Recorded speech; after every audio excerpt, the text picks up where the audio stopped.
ان میں سے نمبر 1 ایران ہے.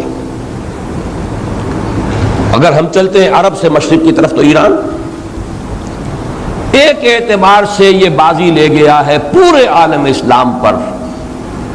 ان کے مذہبی عقائد، ان کی فقہ سے ہمیں جو اختلاف ہے وہ ہے اپنی جگہ پر ہے. آپ کو معلوم ہے میرے بارے میں کسی کو اشتباہ نہیں ہو سکتا اس اعتبار سے.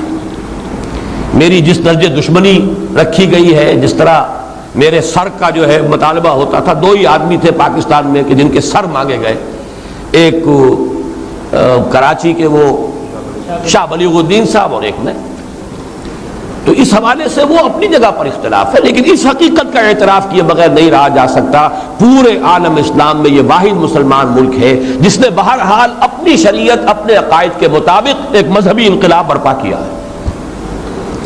اور پورے عالم اسلام میں مذہبی سطح پر، حکومت کی سطح پر فنڈامنٹلسٹ صرف ایک ملک ہے، یا دوسرا جو ہے تھوڑا سا وہ ہے سوڈان، لیکن اس کی اہمیت اس لیے نہیں کہ وہ کسی عوامی انقلاب سے نہیں بنا، بلکہ وہ تو ایک فوجی انقلاب سے شکل بنی ہے جو بھی بنی ہے. اللہ کرے اس میں استقامت ہو، اس سے یقینی کوئی نتیجہ برآمد ہو جائے. خبریں بھی اچھی آ رہی ہیں، لیکن میں تو دنیا کا جو پرسپیکٹو ہے اس کے حوالے سے عرض کر رہا ہوں کہ اس پہلو سے ایران ان کا ٹارگٹ ہے، ٹارگٹ نمبر 1 ایک خاص اعتبار سے. ٹارگٹ نمبر 1 ایک دوسرے اعتبار سے ہم ہیں، وہ میں بعد میں عرض کروں گا. چونکہ حکومت کی سطح پر فنڈامنٹلزم ہے اور وہ آیا ہے ایک عوامی انقلاب کے نتیجے میں، پھر ان کے پاس تیل کی دولت ہے. اس کے خلاف اکنامک سینکشنز بھی ہو جائیں تو اگر لیبیا کھڑا ہو سکتا ہے تو بہرحال وہ بھی کھڑا ہو سکتا ہے. اور نقشہ وہ دنیا کو دکھا چکا ہے کہ لڑا دے ممولے کو شہباز سے، یہ نقشہ بھی اس نے دکھا دیا ہے. یہ ہے ایران کا معاملہ. نمبر 2 پاکستان. پاکستان 400 برس کی تجدیدی مساعی کا امین ہے، امانت دار ہے.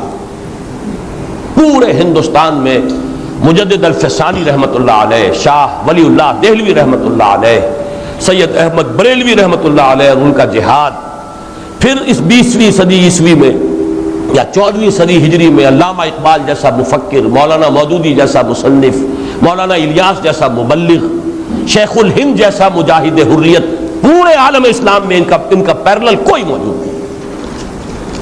یہ 400 سال کی تاریخ ہے. اس کی امانت اور اس کے نتیجے میں یہاں کے مڈل کلاس میں فنڈامنٹلزم کا ایک نیوکلیس ہے، اگرچہ حکومت کی سطح پر کوئی پیش رفت نہیں ہو سکی آج تک، بلکہ اب تو پسپائی ہو رہی ہے، اب پیچھے ہٹ رہے ہیں. وہ ہمارے ان سیاسی جو بھی زعماء ہیں، جو جماعتیں ہیں، ان کی غلطی اور الیکشن ہی کو واحد میدان بنا کر اس کے اندر اپنا سارا وقت و توانائی اور قوتیں ضائع کر دینا، یہ ہے در حقیقت جس کا کہ یہ صدا مل رہی ہے کہ اس اعتبار سے تو پسپائی کی طرف ہے معاملہ، کسی پیش رفت کی طرف نہیں ہے. لیکن باہر والے تو دیکھتے ہیں نا کہ اندر کیا کچھ مواد موجود ہے.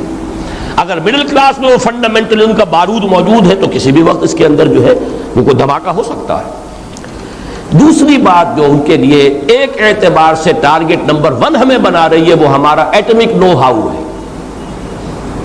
پورے عالم اسلام میں اور کسی کے پاس نہیں. اسلامی بم اگر بنے گا تو یہی بنے گا. یہ ہے مختلف اسباب جس کے بنا پر ایران اور پاکستان کو آپ بریکٹ کر لیجئے، یہ اس نیو ورلڈ آرڈر یا آج کی میری گفتگو کے حوالے سے یہودی اور عیسائی گٹھ جوڑ کا جو ٹارگٹ نمبر 1 ہے، ایک اعتبار سے ایران ہے، ایک اعتبار سے پاکستان.